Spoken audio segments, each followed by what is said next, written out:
Sa personal finance, dapat alam natin yung tinatawag na the wealth formula. Ang mga nakakaapekto dito, kagaya ng kakampi natin ng money, time, at rate of return. Pero syempre, ang kalaban sa pag-build ng wealth yung inflation at taxes. Kaya importante, i-manage natin yung may control tayo, kagaya ng money, time, at rate of return. Kaya nga dito sa sample natin, makikita natin ang advantage pag nagsimula ng maaga.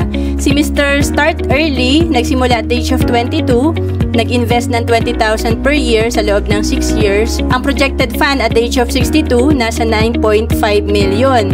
Pero si Mr. Wait Longer, medyo nag-delay ng 6 years, kaya at the age of 28 siya nag-start, 20,000 din ang inipon niya per year for 6 years, pero ang projected fund niya at the age of 62 nasa 4.8 million lang. So bakit mas malaki yung kay Mr. Start Early? Kasi mahaba pang time yung nag-compound yung pera niya dahil nagsimula siya ng maaga.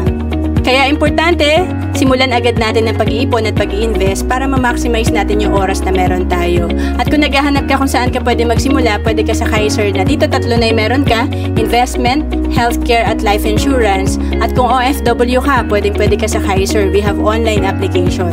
To know more about Kaiser, message mo lang ako sa FB, Roan Celis Capistrano.